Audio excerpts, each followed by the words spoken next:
many of our subscribers don't see our videos, make sure that you click the notification bell.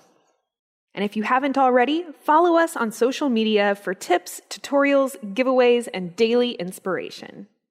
Hi, everybody. Welcome to the WellnesPlus podcast. Today we have on Lisa Keefauver. Yeah. Did I say that right? You did. Okay, yeah. Good. I was worried I was going to mess it up.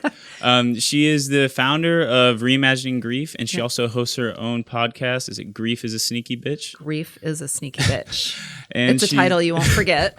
Definitely not. And so Lisa is coming on with us today. I'm really excited to get to talk to you about this because I think it's a really important topic of grief that a lot of people don't understand a lot about. And I think it's a daunting thing, grief, when it's because it's really something you're facing yourself with. It's very difficult to get help with grief. Yeah. It's a very internal battle oftentimes. Absolutely. Absolutely. So I'm really excited that you're going to come on and obviously, kind of like you were saying before, bust some of the myths about grief. And we can talk about, I guess, there's always the 7 stages or however many stages of grief. I mean, bless Elizabeth Kubler-Ross, but I'm here to say I don't think the stages are really a useful way to think about grief at all. Yeah. We can talk about that too. I'm interested to hear about just why maybe they're not a good way to think about grief. Because I've always found it to be an interesting thing when you talk about stages of grief because it seems very, it just seems very linear and very kind of, I don't know. I think that's what's appealing to people. It's really linear, and we live in a culture where we just want 10 steps to have a better body and 5 tips to X, Y, and Z. Mm-hmm. And I think there's a real reason that we want that. We want to get through it. And with grief, we especially want it. It's not just about vanity, about getting healthy. It's like, I want to get through this painful thing and get to the end. Mm-hmm, mm-hmm. And so I think part of the reason that though I think there are themes that are really appropriate from that stage theory, it's problematic because, as you were saying, grief is so individual based on the relationship you had, the loss, your other experiences, that there is it's a little bit misleading to think like, okay, well, check, done with stage 1. Now I'm on to stage 2. How long is it going to take to get me to, the 7th stage, and then I can be done? Right. And really, the way I think about grief is it's actually a journey. It's not stages, and it will be with us till we take our last breath. Mm-hmm. And you don't need to be scared of that. And so we can talk a little bit about that. Yeah. And I've learned that as a result of a lot of professional training and, unfortunately, a very long grief resume myself. Right. Yeah. And that kind of leads us into what I really want to talk about first is how you got into grief and what doing brought this you. work. Yeah. I know not many people are like, it's a real conversation starter at parties. Let me tell you. What do you do? I work in grief. Oh, okay. It's going to be a fun rest of the party night for them. Except I am fun, and that's one of the things we're going to talk about later too, I hope, which is when you actually do the work of attending to your pain and grief, you are actually better positioned than most people to really savor the joy and delight and amazement in life. Yeah. Actually. Yeah. So I am fun at a party, even if I start by saying, I do grief, and then people are like, So really sort of, I would say I got into doing this work now because of personal experiences, then a lot of professional experiences, then some more personal experiences. So I had some early traumatic events that happened in my life that actually caused a lot of trauma and loss. I watched some people dealing with really serious chronic illnesses and had to give up a lot of things in their life.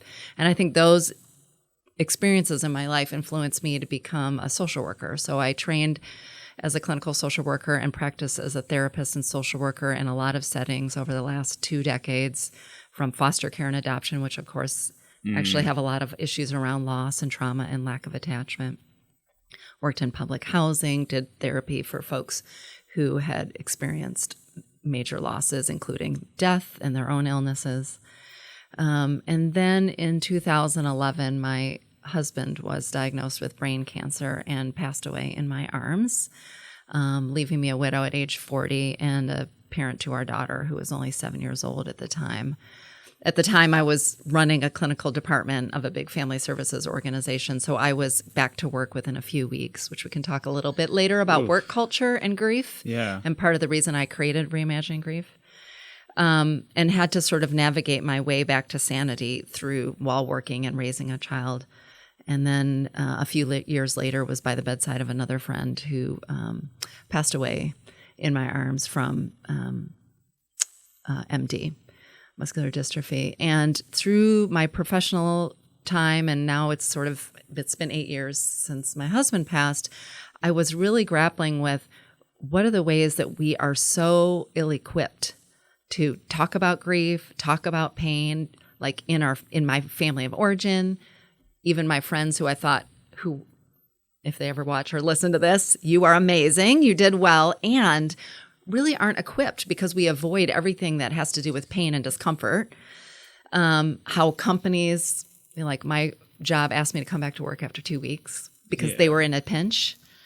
How our jobs and our workplace culture isn't set up, and then just how our broader culture isn't set up. We're set up to fix things, get through things, come out stronger, don't show your weak side, avoid pain at all costs. Pain is bad. And I'm actually kind of one of those weird people that say pain is good. I don't necessarily mean physical pain, but really leaning into your pain actually is what allows you to access the amazing things about life. So all of those personal and professional experiences just got me really looking around because I was grasping for my own resources. Like, what can I know about pain, grief, and how can I learn about it, and how are people talking about it? And I was realizing people weren't talking about it. Yeah. And that's really kind of what prompted me to start the company. And then also, because like you, I think you've understood that podcasting is a way for people to sort of absorb information in a way that isn't like it's not like going to a class or going to a support group where you have to like bare your soul and get emotional or whatever. Although I do believe in support. I mean, I'm a therapist, so I do believe in, or I've been a therapist in the past. I do believe in support groups and therapy. I think podcasts are a way to like have conversations that people can listen to, see a bit of themselves in, maybe learn something, try something out without it being so like intense in your face, Yeah, you kind of get to listen to them. You get to kind of listen in your own space. Yeah, and you might recognize something about yourself, or that might make you want to find a book that you reference a book or some kind of learning. So that's sort of how I came to be the person who leads with, yes, I do grief, and that like I invite people to lean into the pain. That's sort of how I arrived at this point in my life. Wow. Yeah. I mean, that's a lot of painful experiences that have kind of, I'm sure, obviously taught you a lot, I guess, or like have kind of helped mold you. They've transformed and shaped who I am, and I think it's sort of an either or.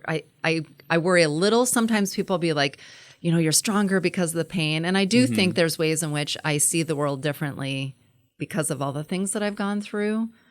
And I've done the work to be able to see the world differently. I think just going through painful events doesn't allow you to have a new worldview. It actually takes kind of the support and conversations like these to invite people to be stronger or be transformed, I think. Yeah, it's maybe a way I would say it. Yeah, that's a good way to put it for sure. Yeah.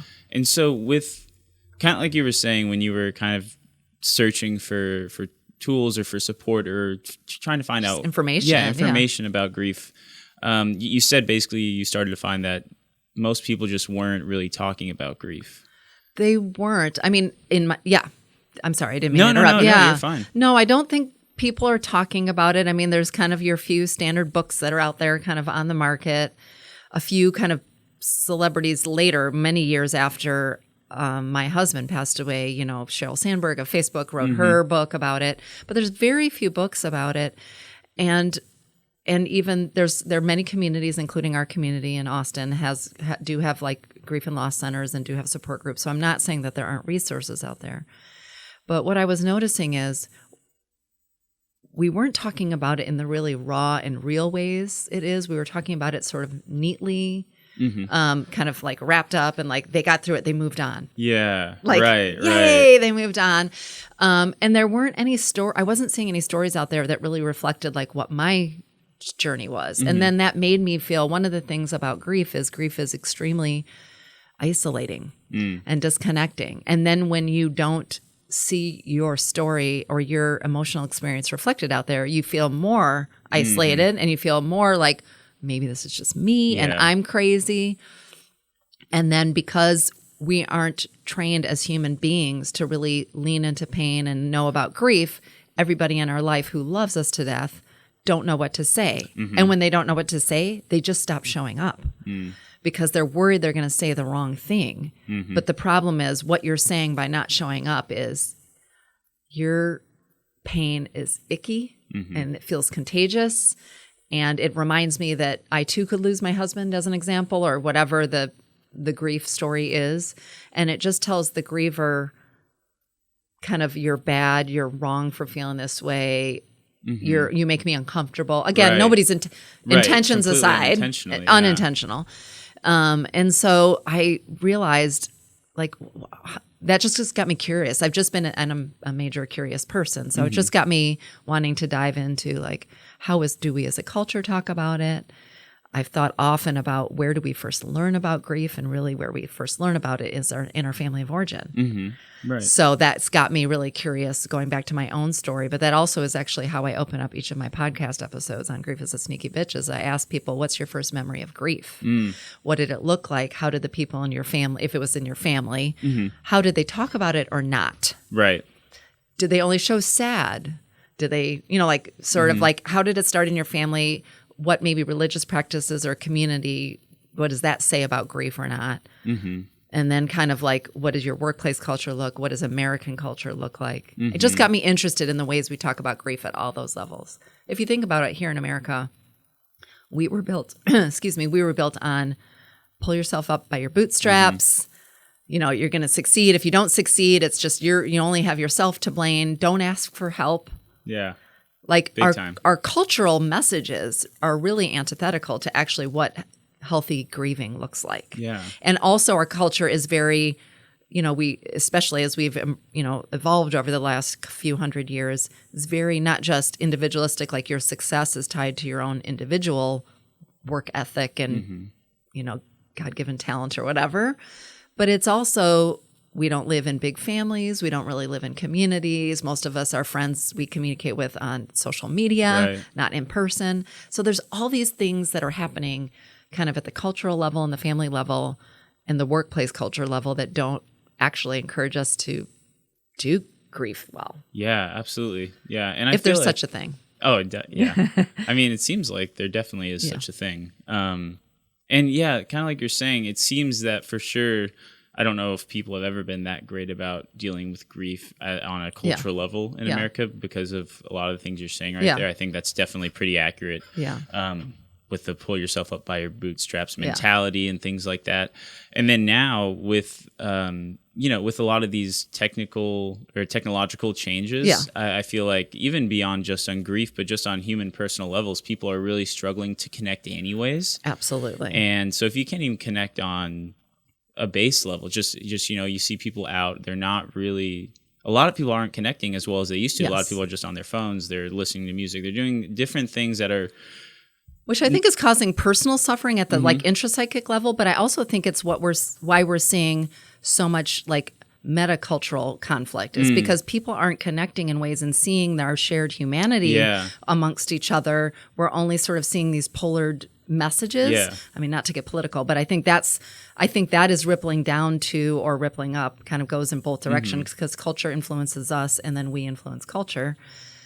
Keeps us completely disconnected and isolated, and it really causes so much harm. So I think of loss, and primarily I work and talk around death, loss, but I also think about and talk and work with people around like major accidents or chronic illnesses that have had them had to give up a kind of future trajectory or even a significant divorce or other things. But loss has totally appropriately a major pain response. Yeah. As it should. We don't do pain in this country at all. We're like, oh my God, hurry up. Band-Aid it, fix it, put a pill on it, like put it away in a quiet, dark room and to wait till they emerge. And what happens when we do that is we actually cause suffering. We actually cause unnecessary suffering.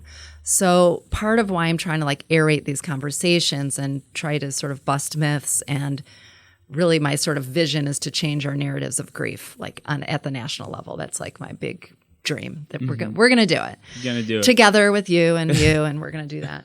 And I think it starts with language, and part of that is our just sheer avoidance of pain. And that when someone says, I'm sad, or I just don't know how I'm going to go on or whatever, people immediately react with like panic, fix it.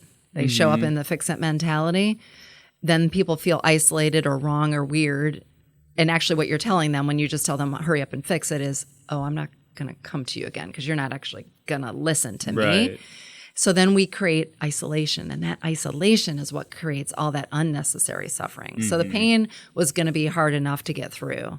And now I think there's a lot of things that we do in our practices that actually cause us unnecessary suffering, you know?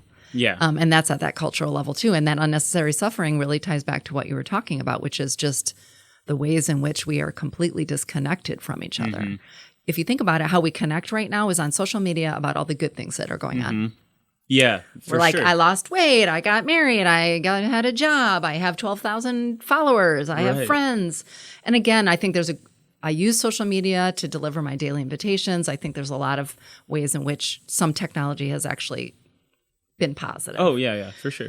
And I think we only connect with each other sort of in combative ways, you know, like if you think about like the political discourse that's going on, or at the very surface of who we are.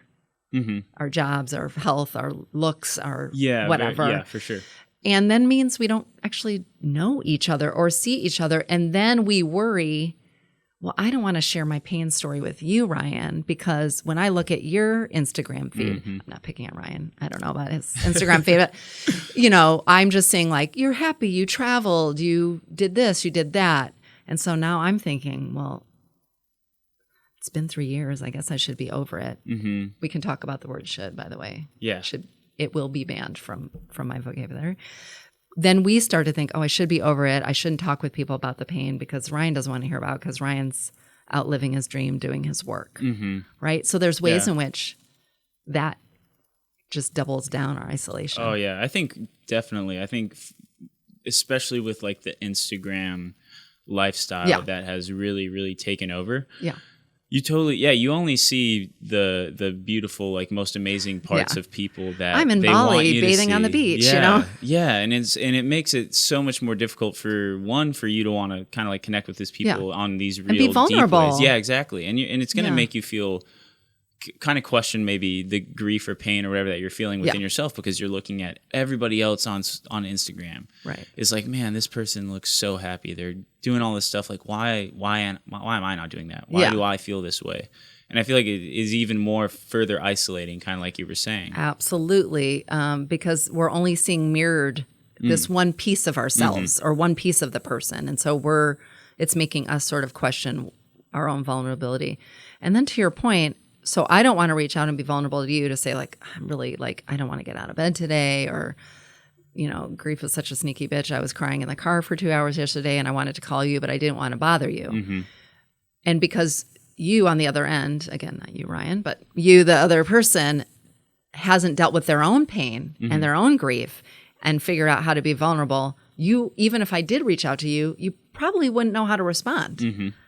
So part of what my message is not just let's change our vocabulary and get really open about this. So it's twofold. So we can be better for the people in our lives when they need us, but it's also so that we can actually be better for our own grief journeys because newsflash, 100% of us, no one's escaping this. 100% of us are going to face grief and loss possibly and probably multiple times in our lives. Yeah. And so let's not run from it is sort of my message. Like let's actually get curious about what it's like and what it isn't like so that we're better equipped to sort of approach all of the emotions that happen. Yeah. And that's another myth. I think people think grief is like just sadness and crying, but grief is a lot of things. Yeah. And that's one of the things I'd love to talk about a little bit too. Yeah, please do. I think that's a good way to get into You know, that. I think we think about that. So we think about the grieving widow or widower at a funeral or the parent who has is at the funeral of a child. And I've been to those as well. And the sadness and the pain and the sort of the heartache. And we can all sort of relate to that. It feels scary to us because, again, it's a reflection and a mirror of something that we don't want because it reminds us, could that be me? And the chances are someday that might be some version of you. Yeah. And we're all sort of comfortable with that. But I think the thing about pain responses is there's an entire spectrum of emotions that we have at our disposal in our lives. And pain actually, and grief in particular, brings out a lot of them, including, I think, one of the most under talked about one, which is just rage and anger. Anger, for sure. And I just think as a culture, we're not really good at handling that. I think we are especially not good at handling that coming from women in our culture. I think women themselves aren't good at handling their own anger because we've been taught anger is not the domain of women. I mean, I will speak for myself. Anger has been one of the biggest emotions that I've really worked at befriending in a way, being curious about, as opposed to like shoving away or judging myself about having them. So I think, and what happens is when we don't, so I think anger is sort of underutilized, and when anger doesn't get expressed externally, and I'm not saying go yell at like everybody or, although I might have snapped at a few people, behind the counter over time when I was, ready to cry. But when we don't express our pain and the form it takes in the form of anger, we end up turning it in ourselves or those around us. For me, I was a parent of a 7-year-old. So there was always a concern that like, how is my unprocessed anger going to come out in the lives of my kids or my patients? I had therapy clients and student interns at the time. So I think, how can we be more curious and be more like, what is the instruction of anger? What is anger?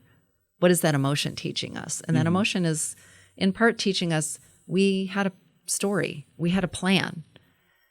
There was a deal made. I married Eric and we were supposed to be married until we were like, old and gray in a rocking chair. Or my dear friend had a baby, was so excited about the pregnancy. The baby was stillborn. She and her husband and her whole family had planned a life. And the anger is really about the sort of confrontation about the stories of our lives that just got torn to pieces, in that moment. And so if we don't express that anger in a really productive way, and we can talk a little bit about that, we end up turning it on ourselves and being angry at ourselves and the world, or sort of it becomes dirty pain. There's a great author who wrote a book around trauma called My Grandmother's Hand, and he talks about clean pain and dirty pain. And I think in a way in which if we don't really attend to the emotions and the trauma or the grief, including especially anger and the pain that's been caused us, then we end up kind of creating dirty pain, which means it kind of comes out in ways that other people and other places and other spaces that I'm sure confuses the heck out of those people and causes them pain, but then we also didn't actually get rid of it. We're just still carrying it around. Right. Right, definitely. So that's one of the reasons I think I just want us to be all a little more curious and comfortable with like, what are the whole spectrum of emotions? Yeah. I think the other thing that might be interesting to explore a little bit is figuring out ways in which we can learn to be more open and curious and vulnerable to our emotional spectrum, especially what some people would call the negative ones, like sad and angry. I think of emotions almost like on a spectrum, right? Or a rainbow or whatever metaphor you can think about. And when we have a trauma or a loss experience like a death, we're kind of tapping into like sorrow and pain and sadness and anger and rage and all those things over here. And what happens is through all those kind of scenarios that we talked about, and because it's hard and we don't know how to do that because we think if we open up to it, we're going to get swallowed whole. And we can talk a little bit. I call it it's like the black pit of grief. So we just kind of find ways to keep busy, shut it down, move on. I did 3 weeks of therapy. I'm fine. Or, whatever our thing is. Or we do that to ourselves or other people do it to us. It's been a year. So, or it's been 3 years or whatever those things are. But when we stay busy and we don't invite the emotions in when they come and just get really curious. I know you guys talk a lot about like mindfulness practices here. We can talk about that.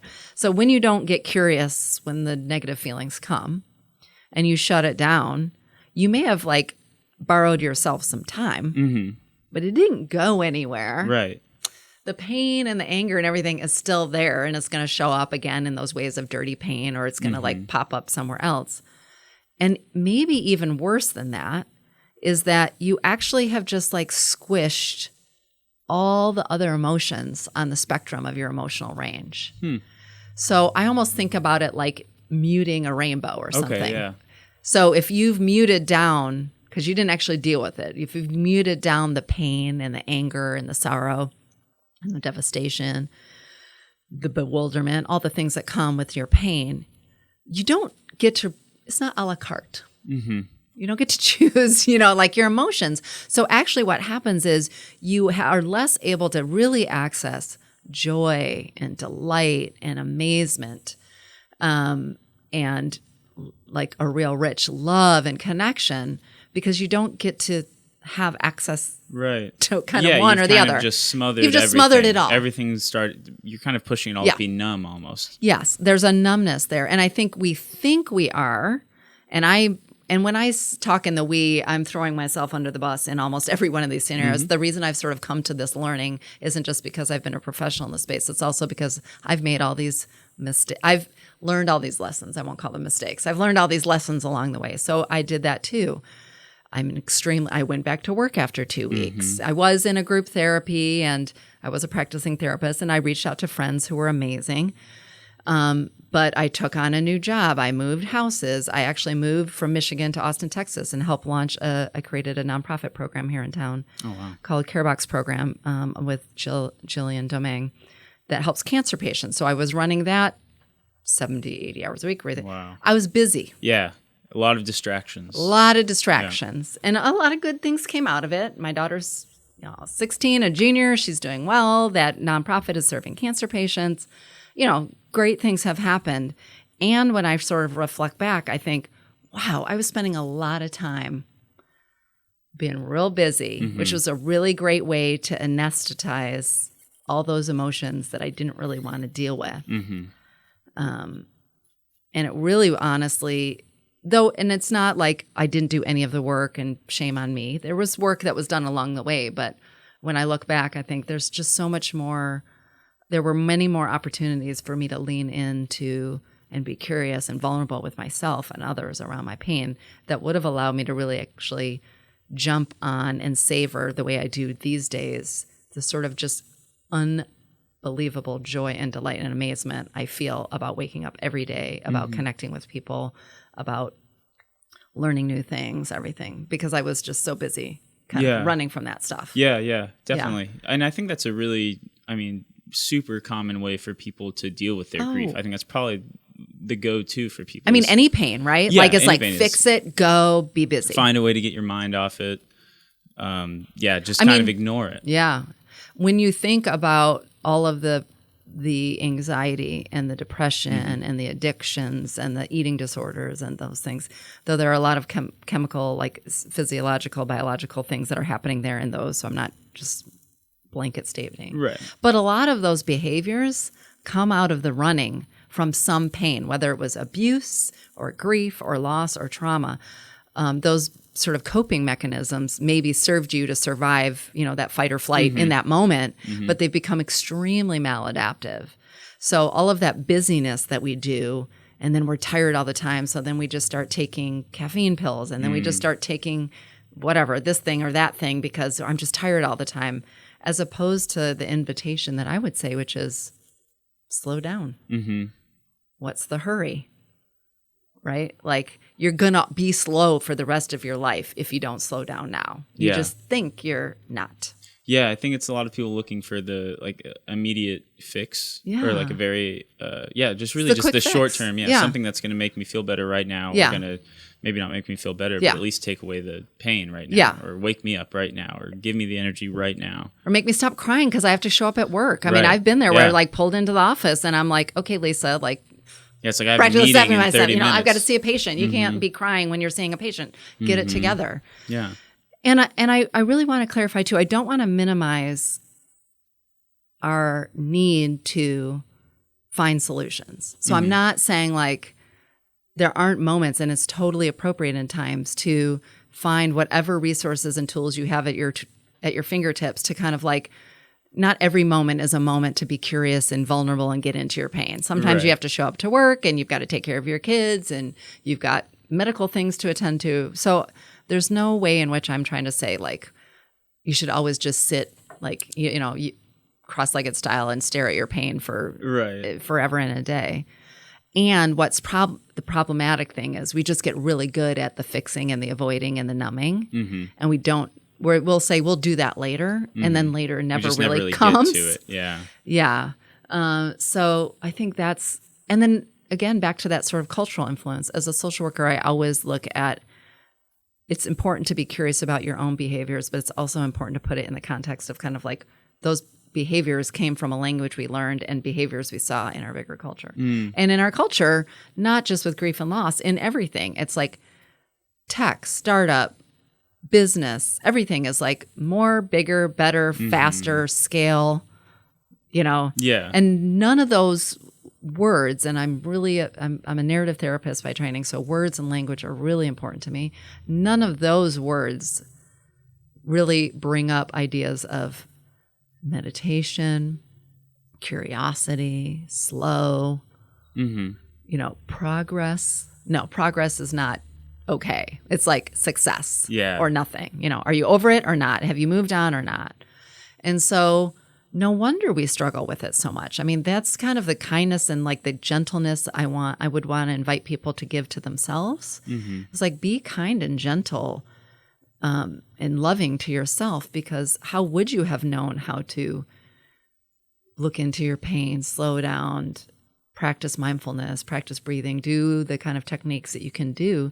Because when you look around, that's not really happening. No. I mean, even in a way, sometimes the health and wellness community, I would say, by and large, has been phenomenal. And I would say there are ways in which even the health and wellness community, sort of at large, I'm talking about, encourages that same kind of cultural problematic thinking, right? Like 30 days and you will get ripped abs. And if you just practice, it's easy. Just sit down and do 5 minutes of meditation a day. But nobody really tells you like, oh my gosh, 5 seconds in and I can't get my brain to shut down. Right. And my body to stop moving. There must be something wrong with me.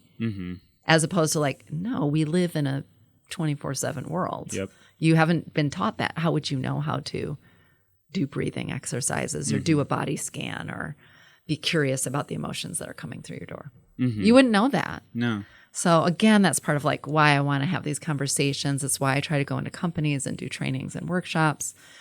I help HR departments kind of look at what are the cultures and practices, both in policy but also in practice, that are happening in the workplace that really encourage or discourage people from processing what's happened to them. Yeah. And then I do that through my podcast and other ways and through my writing. I've just been really trying to engage in conversation because I think that's what's going to change the ways in which we as individuals practice how we deal with pain and grief. Yeah. Is by working kind of from the person up, but also kind of from the culture down. Yeah. Kind of going from both. Kind of from both sides. ends. Yeah.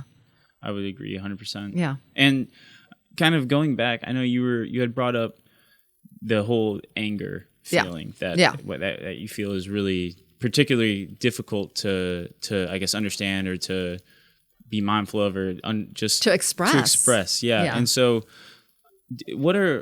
are there any like ways that you would say is like a more healthy or appropriate way to express anger that's not going to be a detriment? Like how can we work through our anger? How can we work through anger? I mean, I always say, because of course I'm a proponent of it, like find a safe person in your life. And that might be a therapist, that might be a support group, that might be a wellness community of some sorts. You'll have to sort of explore that for yourself. In some ways, I find a lot of the ways that are most helpful to express our grief emotions can be actually more helpful with someone who isn't close to you. Yeah. Because they might be experiencing their own grief over the loss of that same person. Like it might be your father who also lost, like you lost your whatever, your brother, but they lost their son. Also because they don't want to see you in pain. And so they're going to want to fix you. So they're not going to be able to practice what I call holding space or bearing witness to the kind of ugly emotions on this end of the spectrum. So I'd say, first of all, kind of think through finding who are the safe places, people and spaces and places that might be there. And those are some examples. I think the other is just start by noticing like what's coming up for you when you're angering. So just doing some of that internal listening to yourself. So like, I'm feeling anger. I'm noticing I'm feeling anger. What is the anger about? Like, what are the words that are connected to that anger? Is it just a rage? Does the rage, where do I feel it in my body? So I think you can definitely use some like body scan techniques. Just like, where am I feeling it in my body? Try to check in on that. I also think you can just take a sort of loving curiosity to your anger as opposed to, I'll speak for myself. I always took a resistance and a judgment to my anger. Like, Lisa, that's not okay to think that thought. That's bad. You're a bad person. You don't have room for anger.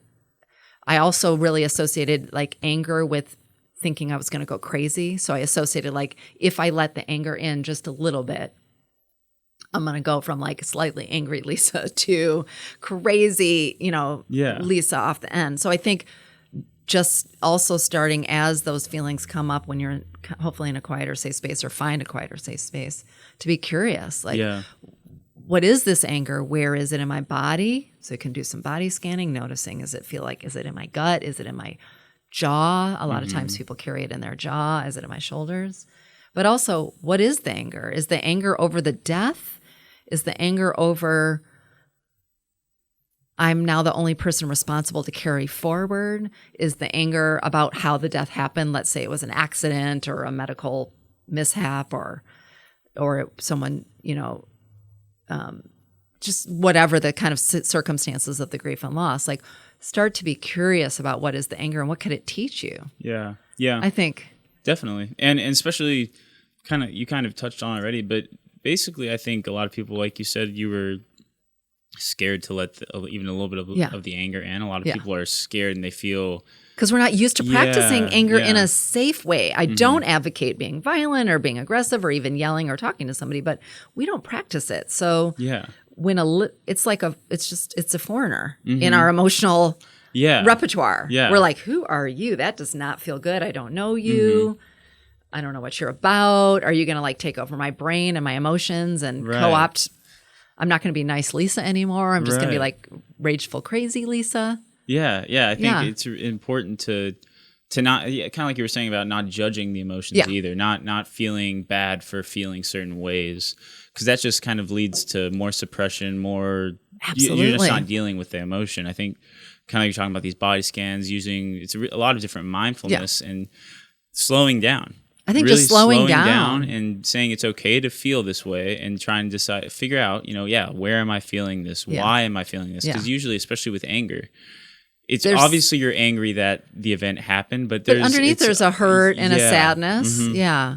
I think it's an like the way you were talking about it, I'm thinking about it like as an invitation, like how do we invite it in? How do we slow down? It doesn't mean we're going to invite it to unpack its bags and move in forever. It's like a temporary guest. It's maybe visiting for an hour. Maybe it's staying for a long weekend. We're not saying it's going to be there forever.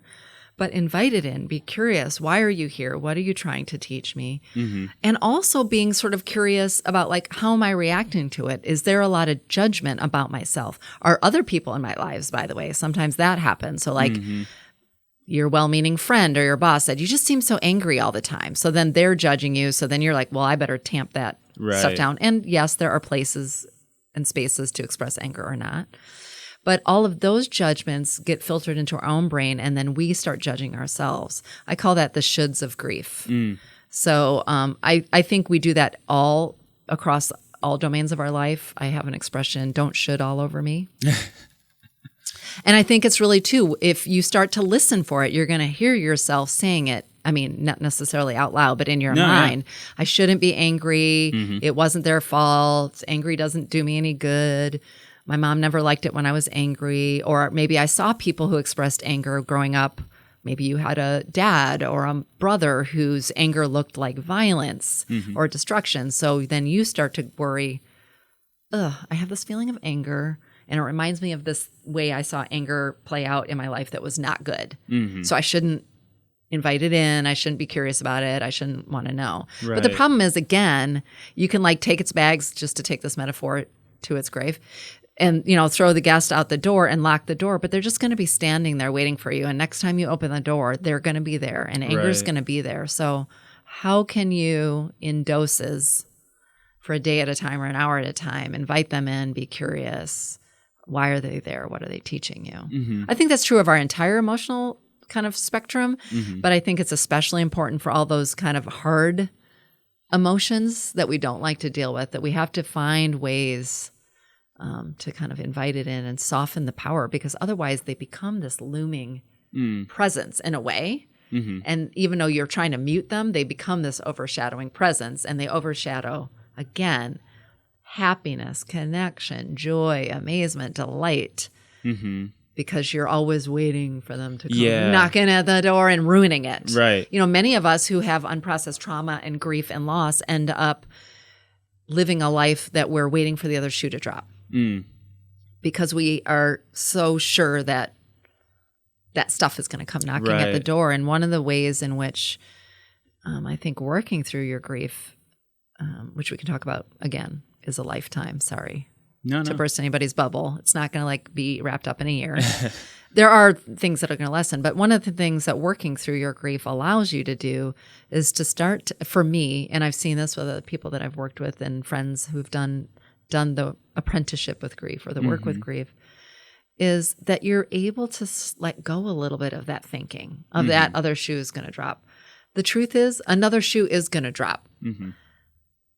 I don't know if you saw the interview with Stephen Colbert and Anderson Cooper. I did. Yeah, that was a really which good was interview. Powerful. And one of the things I really appreciated about what Stephen Colbert said was like, life is full of hard things. It is. So not dealing with the anger makes us like grasp on and worry that the other shoe is going to drop and another hard thing is going to happen. And the problem is we've now missed all the good things that have happened in our present. Yeah. And because we have blinders on, we showed up maybe, but we felt it at 20% instead of 100%. We saw it, but we saw it with like, you know, really dark sunglasses on. We didn't really see the brightness of it. Or we were actually, by the way, we're just not showing up for things. Sort of mentally or physically or emotionally. Yeah. Yeah. And I think it's a big part of that is like, there's obviously a very, very popular idea of just being present. Yeah. That's a part of mindfulness. It is a part of mindfulness. Yeah. And it kind of ties into what you're saying here, because when you're constantly worried or, you know, thinking into the future, like when is the next thing you know, when is the next thing going to happen? Who else am I going to lose? Right. Who else am I going to lose? These are all, and what you're really doing is you're essentially, like you said, kind of not enjoying the time that is happening right now. Yeah.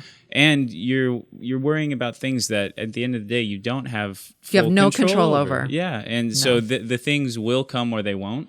Yeah. And you still need to, obviously you want to enjoy what's happening now. I mean, life is a gift. Yeah. Every moment is a gift. Yeah, absolutely. I think you touched on so many really important things, Ryan. I mean, when you're in that worried state because you're running, again, I think, you know, from those negative emotions, you know, you're sort of looking backwards and forwards at the same time, you know, which means your gaze isn't here. And I think a lot of that comes from, we want a sense of control. Like, I don't want to believe that a car accident could come or a brain tumor could take somebody out or my baby could be born stillborn or whatever those things are. We don't want to believe them. Some of those things are going to happen.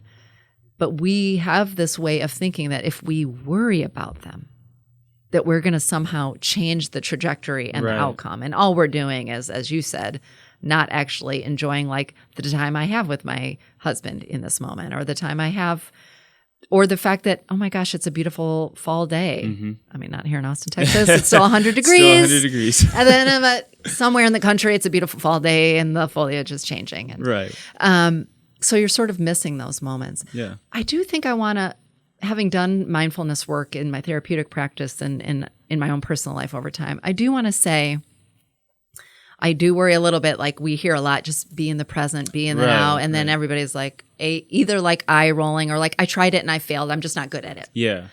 And so that's another thing I sort of want to debunk. It doesn't mean you're walking around, you know, zenned out in every moment, like counting everything you're grateful for or whatever. It means, how do you sort of, we have a lot of things we embed into our daily life practices we do. So how can you maybe embed in some small way, connected to something you already do, a moment or 2 or 10 or 20 or whatever hours, you know, it can be from 10 seconds to 10 hours in your day where you are, wow, I have the opportunity to feel well and be in my body and sit across the table from you, Ryan, and have a conversation that I'm really passionate about. Mm-hmm. Does that mean that bad things didn't happen in my past, or that I'm not worried about, what's going to happen to my daughter, or what's going to happen to our climate, or whatever the things that are worried about me? No, but also worrying about them doesn't change it. But right now I get to really savor, like, this is a great conversation. This really brings me joy. Mm-hmm. So I think it's more accessible than people think, and it doesn't have to look like one thing. Yeah. And I think part of the pressure, it's like, we think it has to look like, and by the way, I mean, I'm a big fan of yoga and all kinds of meditation activities and practices, and I participate all over town. And you actually have all the tools that you need. Yeah. You have all the tools you need wherever you go. That's kind of the beauty of it. It's like you can do that anywhere. Do you practice kind of presence and mindfulness? Yeah, I do. Yeah. I try to do a good 10 to 15 minutes of meditation every night. Yeah. And so I try and be consistent with that. I don't do it every day because, some nights it just doesn't happen, and that's okay. That's okay. Yeah, and don't shit all okay. over yourself, Exactly. right? Yeah, exactly. That's the biggest thing, is I really try not to worry or get angry or be like, I messed, now I've ruined everything because I missed one night. Do you notice if you've gone a long time that I think I do. Yeah, I think using that kind of more consistent practice does make me a little bit more. It's not that I'm, like you said, it's not like I'm walking around completely zenned out or anything like that. But I do think it does give me a better ability to understand when certain things arise and not let them completely stress me out. I'll experience what happens and then kind of work through it a little better, be a little bit more mindful of what I'm feeling, and understand that it's not that it's not the end of the world, but it's just it just helps me be a little bit more present in my emotions, and I think it just helps me slow down. I think that's the biggest thing. And so that's probably the other thing that I try and practice throughout the day. I will just think, like, just while I'm sitting here for 1 minute, I'm just going to really just enjoy what's around me, you know, feel how I'm feeling. Just try and like sprinkle that in throughout the day is, I think, really helpful too. We get so ungrounded from our own body and our own mind because we're living in the to-do list and the tasks and the place we have to go in the next appointment. And some of them are fun, planning the vacation or whatever. And we all sort of live disembodied from our own body. So I think it's a way to do that. I think the other thing I would add about the presence is, especially as I think about it in relation to grief, is that presence and curiosity doesn't necessarily mean you're always sitting in blissed outness. Presence can actually being present and attending to your house guest anger or pain. One of the things that I really have found useful for myself, and I like to think about, is that none of our emotions are permanent guests. They're just guests. So like when pain comes and knocks me off my ass and I feel, or anger, like when I feel rageful that here I am single and a widow and, don't have Eric by my side. I feel it. And I also try to recognize, like, oh, you're here for a visit. What is it teaching me? But also, an hour ago, you weren't here. And for 10 days, you weren't here. And for a month before that. And you used to be here all the time. You were like camping out on my doorstep, and now you're here less and less, if we're talking about grief as a journey. And so I think in that way, really using those practices around presence to understand that none of our emotions are permanent. Unfortunately, it'd be nice if like bliss and joy and amazement and all the good things were kind of are permanent. But the good news and the bad news is they're not. And so when we can kind of practice noticing and being curious about why pain is visiting us in that moment, or anger or sadness or sorrow, we can be more, it's like we can be more fluid. We can kind of move through and be more open to learning, as opposed to sort of rigidly being like, get out, go away, shut down, move away. That kind of curiosity and recognition that there's not a permanence there, I think, allows us to do the kind of growth that we have to do, not just in our grief journeys, but just in our life. I mean, we're here to grow and evolve all the time. And to evolve our story. And I also think that as bad as, or I guess as unenjoyable as those feelings are, such as pain and anger and sadness, sorrow, all those Yeah. They're not good feelings, of course. No. But I do think they're really, really important feelings. Yeah. One, dealing with grief. That is how they're going to come. Yeah. But two, also, I don't think you can really experience true happiness and joy without kind of experiencing the other end of the spectrum. Yeah. Because I think like happiness is so great because obviously it's happiness, but it's also because it's not the sadness. I think think that range of colors, it's kind of like thinking of like the color wheel. Yeah.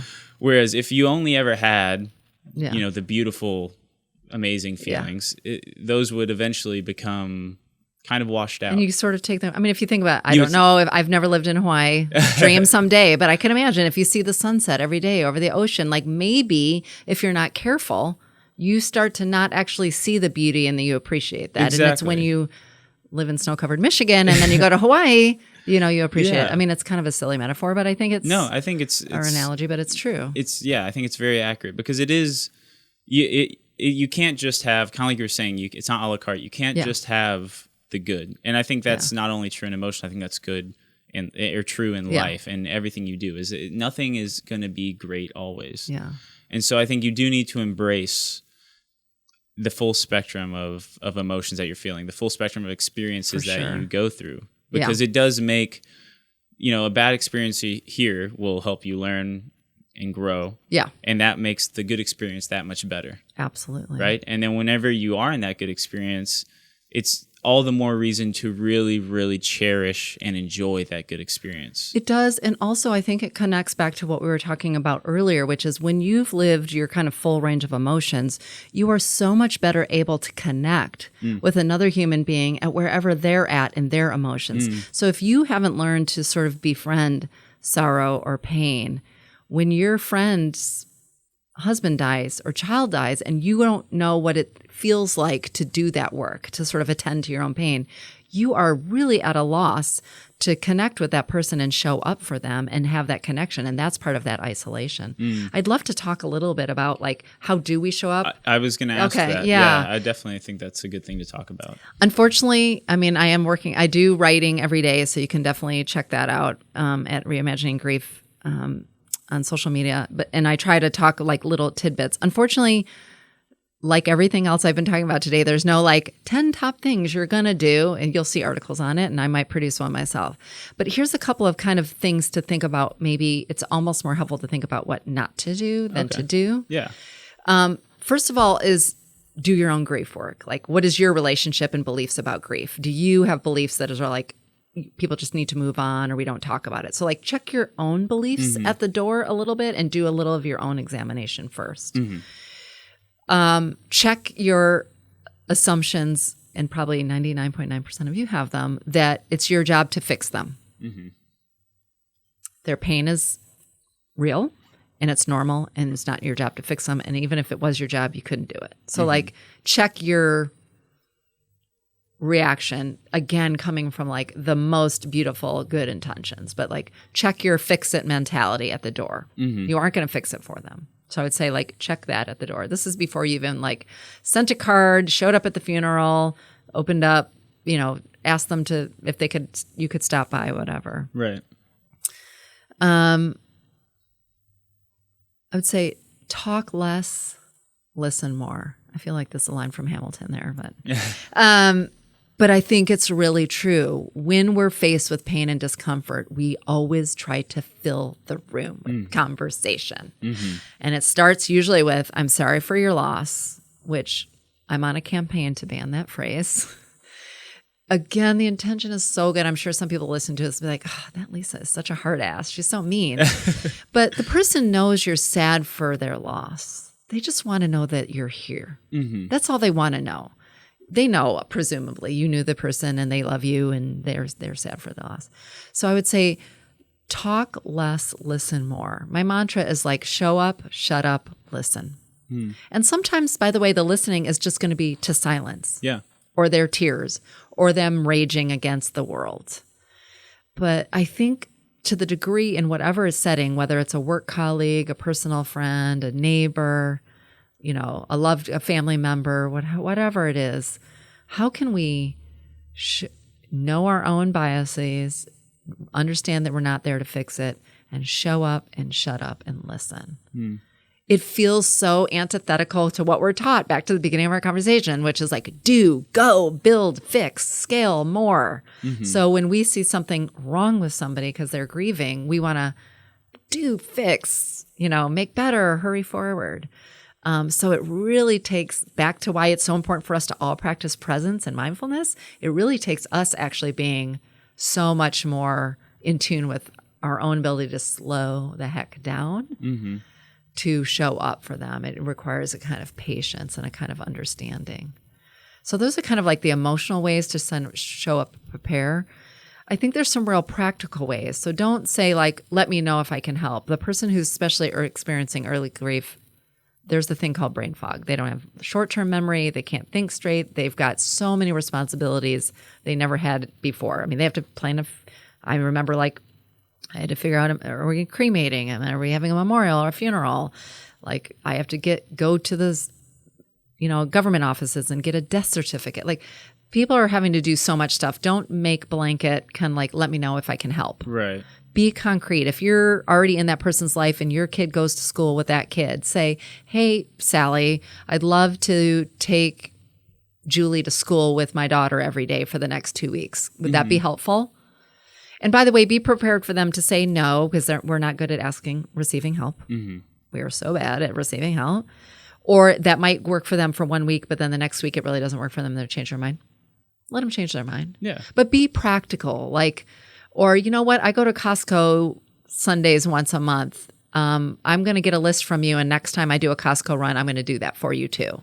It doesn't necessarily mean you have to pay, although if you can afford it, do that, because grief is extremely expensive if it's a partner who now has no income in your family or whatever else is happening. So be practical and proactive.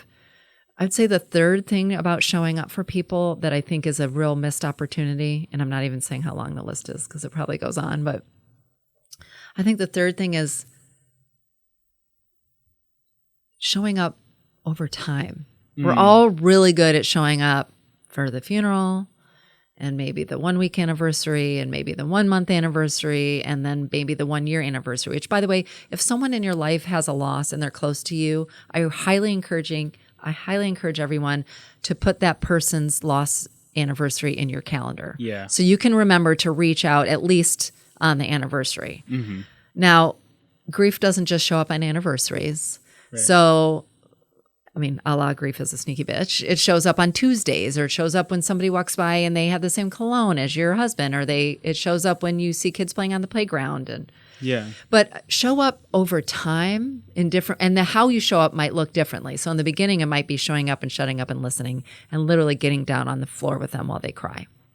And 6 months later, it might be like, hey, I've been taking this I'm wanting to go to this yoga retreat because I'm trying to work on my own emotional stuff. Do you want to come with me? Because I'm wondering if losing Eric means like you might want to do some work around that. So I would say showing up in ways over time. Because it helps them understand that they're not crazy for still having emotions. Right. 1 month, 3 months, 6 months later. I'd say another thing that I would love for people to start doing better is saying their name, talking about the person. I think so often, I can't tell you how many times this has happened. It just happened this year, actually, with my family members. We were on a vacation. It was 8 years later, and a family member of mine, we were looking at the sunset, and I could see she was sort of tearing up. And I said, what's going on? And she said, well, I don't want to save because I don't want to upset you. And I said, what? And she said, I just think Eric would have loved this vacation. He just would have been soaking this up, but I don't want to upset you by saying his name. And I said, and of course I burst into tears, and I said, don't you think that I've been thinking about Eric every single day of this vacation? But it feels to me like I'm the only one carrying Eric's memory forward. And all the work is on me to do that. And all the work is, and it's only me who's crazy for being in this beautiful place and being sad because Eric wasn't here. So saying their name, I think we worry about that often. If we bring up their name or if we share a memory that we have, we're going to upset the person. Right. And the truth is they're already upset. What they're more upset about is they can't talk about their person because they're seeing you're not talking about their person. Yeah.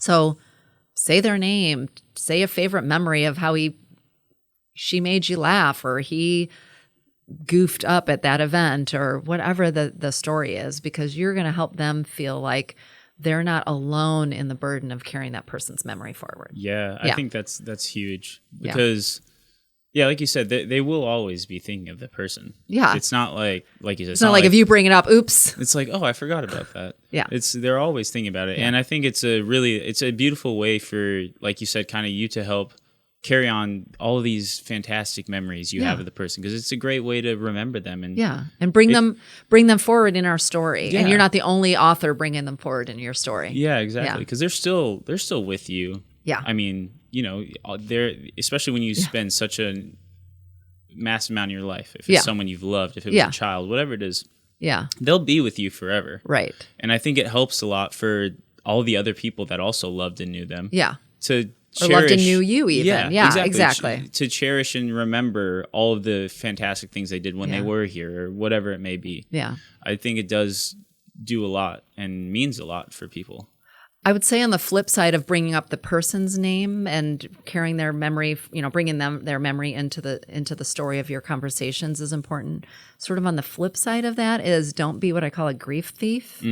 So I think that's one of our biggest mistakes that happen. You show up and see somebody, or someone introduced you to somebody, and this happened to me all the time. They're like, oh, this is Lisa. She lost her husband. I'm always like, I have other qualities. Right. Remember, I'm fun at a party. But and people immediately, again, because they don't know how to connect, they want to connect, and they go, oh, you know what? My brother-in-law had a brain tumor, but his thing was fine, and then he got operated on, and he was fine. But yeah, I mean, I know what you're going through. And people always want to meet your grief story with their grief story. Right, right. Again, 99.9% of the time, the intentions are good. Nobody's out there trying to think like, I'm going to one-up you with my story. Right. They're saying like, oh, I just learned this. How can I connect? Yeah. And I can see that you're in pain and I don't know how to connect with you. So I'm going to connect with you. And I'm not saying that there aren't places and spaces to share your stories. I've become friends with many people who have had other losses, and we often talk kind of back and forth about the different aspects of our grief. But when you're showing up for the first time or in the fourth time to, especially in the beginning, to see that coworker, friend, neighbor, whoever in your life who just experienced some loss, do not. That's again why it's like, if you show up, shut up, and listen, is you don't have to worry about it. You don't have to say anything. Don't, suck up the oxygen in the room by telling your grief story. You aren't actually creating a connection. What you're saying to the person is, again, under the radar. You're not saying it to them. Your story doesn't really matter. Your pain isn't unique. And this isn't about you anymore. This is about me, the person who's telling you about my grief story now. Right. And that's not your intention. Nobody's intention is to go in to do that. So just be mindful that you're showing up in service to accompany them. If you're also grieving, by the way, that person's pain. So this is another thing I think about grief, like happens in concentric circles. So it's like the primary person, and then there's the people who are grieving around them. And the people grieving around them can kind of give support inward, but then those people are going to need support too. Mm-hmm. So like, my mom and my dad and Eric's dad and my brother and everybody showed up and descended on our household and kind of, swarmed Lily and I with love. But they also lost a son-in-law and a brother-in-law. And so they needed somebody to talk to about their pain around Eric. Mm-hmm. But I wasn't the person for them to talk to. They needed to kind of go like one concentric circle out, like their neighbor, their colleague, their friend, to say like, because now they're dealing with their own loss of Eric, their brother-in-law, son-in-law, but they're also like, they needed to go process, God, it was so hard to see Lisa crying. It was so hard to see Lisa in pain, whatever. So thinking about where you are kind of in the spectrum of like closeness to the center of gravity, kind of grief, and kind of go out, kind of provide support inward and then seek support outward, I think is how I would describe that. Yeah, I think that's a really good advice to follow, because I think that totally makes sense. Yeah. I think one thing that I know I've experienced myself before, and I think a lot of people probably do experience too, is sometimes during a traumatic experience, something, if you get the news of, a loved one being lost or something along those lines, some people experience a rush of emotions really fast. Yes. Right? Some people really immediately feel... and process. Yeah, they kind of go through quick. Other people I think don't. It's very slow. Yeah. And so, and that's like in my personal experience, that's how I've usually been a little bit slower, where I hear about something happening and it's almost like I don't really feel anything right away. Like a numbness and a shock comes over. It's more of a shock. And it's often I just sit there, I don't have much to say. Yeah. And it's just taking a long time to process, I guess, the news that I've just learned or what's happening. Yeah. And then even from there, it's still unclear kind of what emotions are coming in first. It's just like a very strange middle ground that I think a lot of people feel. Have you worked with people that kind of go through that a lot? Absolutely. And actually, I'm so glad you brought that up. I think that does happen a lot because like in every aspect of our lives, all of us process information differently. Some of us are kind of I happen to be a person who's kind of like, I iterate, I think all the time. I kind of react quickly, according to my teenage daughter, maybe too quickly sometimes. And some people just sort of in any aspect of their life, you know, you've been in meetings where some people hears an idea and they can riff off of it and think about it. And other people need to like think about it. They're maybe more quiet. They don't express outwardly, but they also might have the most amazing idea about the thing, but they need to go back to their desk, kind of think on it. And they actually might even have a better reaction or solution or whatever. So we all have different ways of processing. And then that's like compounded in terms of grief, because often, as you said, it's not just like news at a meeting. This is a shock of a disruption of our lives because someone that's mattered to us is gone and maybe gone in a horrific way.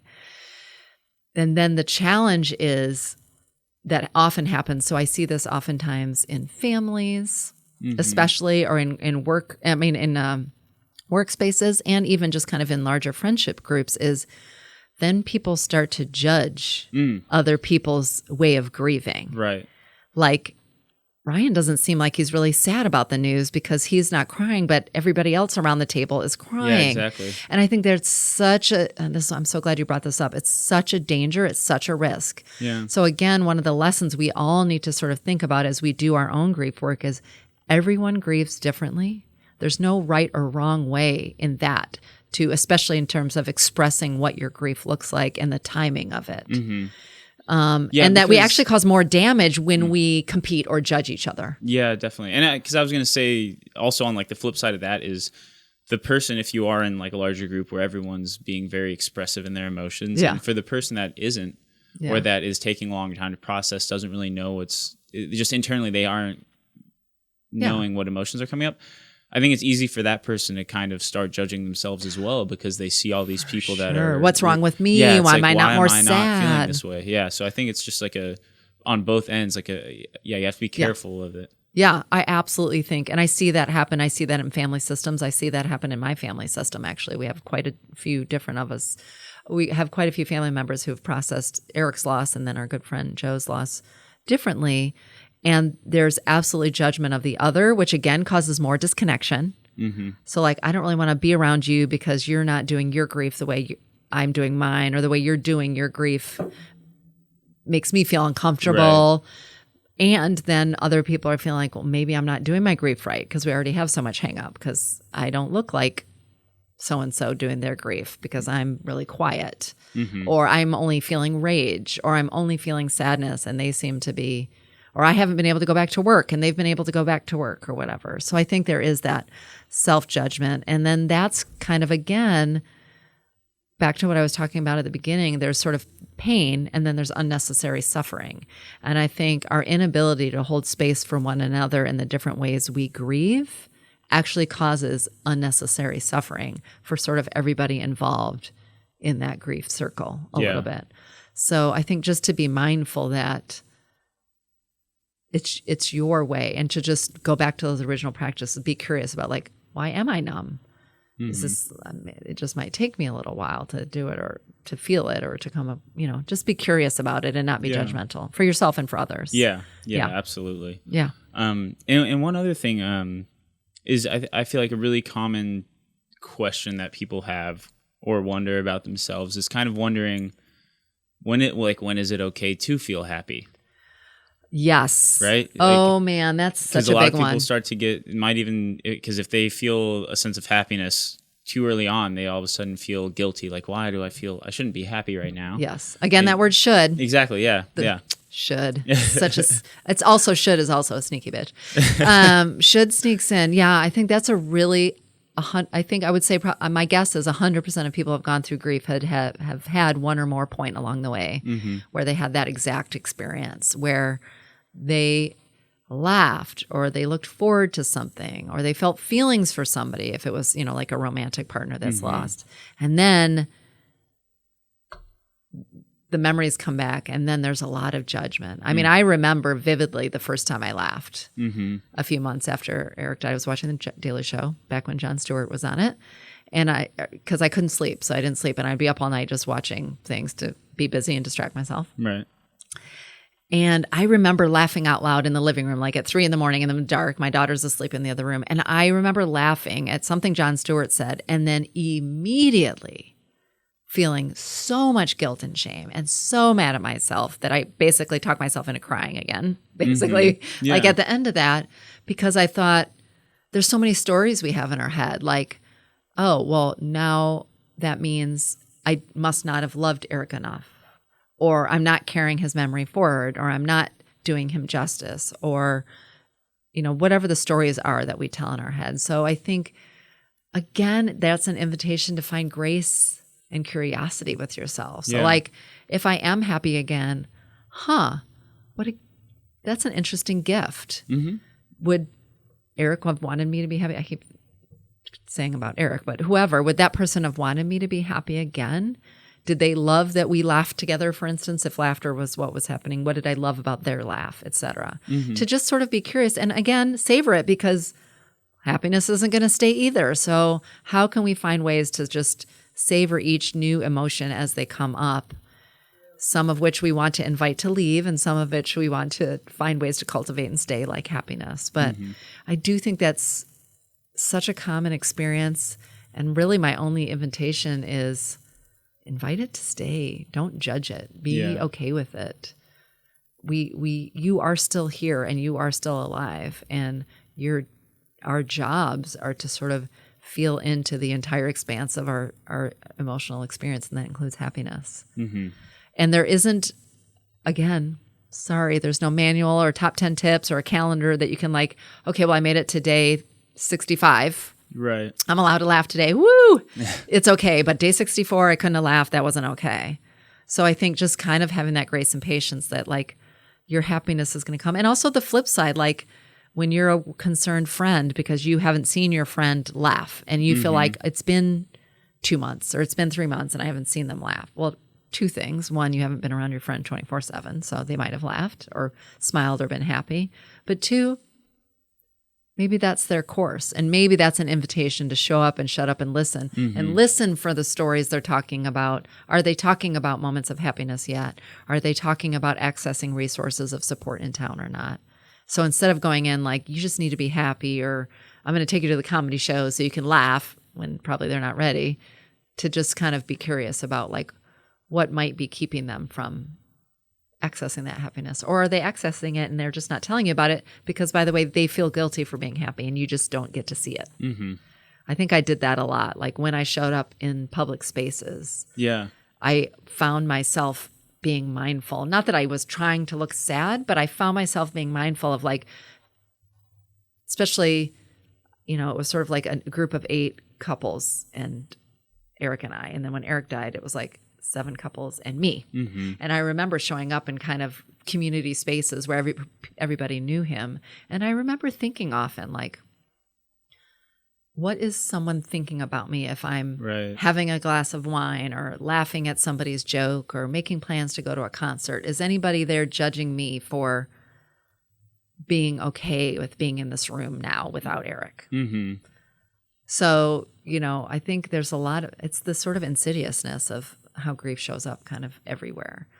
And so to just be mindful that the person, your friend or whoever's at that party with you, to say like, it's nice to see you laugh. And like, make it okay. I was going to say, I would think that it would be helpful for people to kind of, reaffirm you on showing the happiness or whatever the positive emotion might be. Absolutely. So I would think that would be helpful for them. Like, it is okay. And the truth is we can hold more than one emotion kind of in a space and time. So some people might react to, it's nice to see you happy with, oh, well, I'm not happy all the time. I'm just happy right in this minute. And that's, like I'm happy now, but half an hour ago I wasn't happy, and that's okay. And that's true of any spectrum. But for the emotions that as we're grievers feel and worry about that people are judging us about, it's nice, back to sort of the questions about how do you show up for somebody else.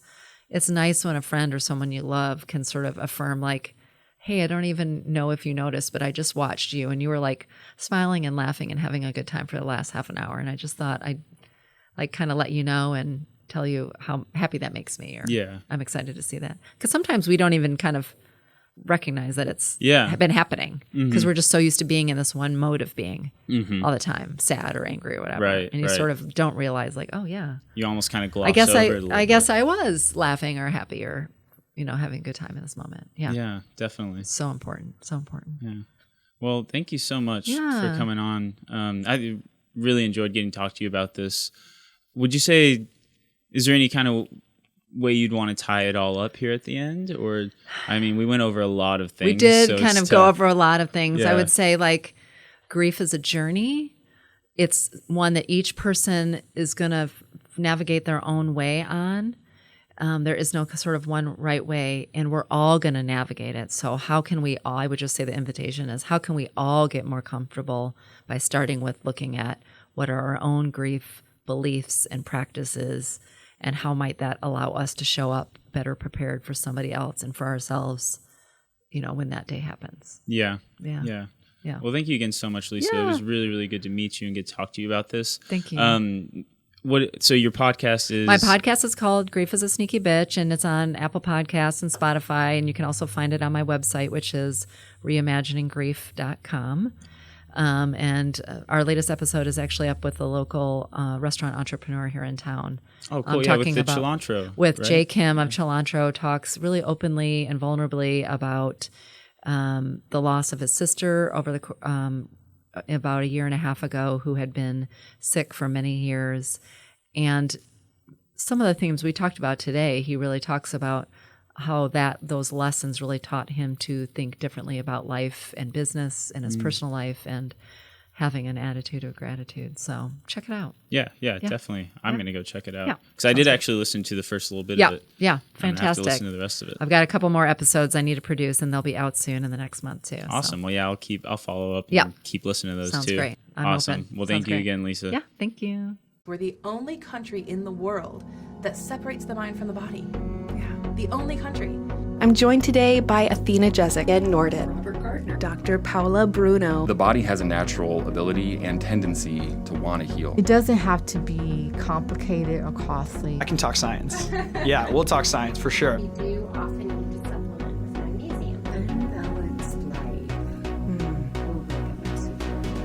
Vitally important to make sure that the entire system is opened up. Actually, happiness and suffering are states of mind. They're not external things. Do you have any recommendations for our listeners? Use a tennis ball. Vinyasa or hatha yoga. Try a HIIT workout. You only got to do 20 minutes. Every day, having a practice for yourself. We're not powerless, right, to improve our situation. Welcome to the WellnesPlus podcast.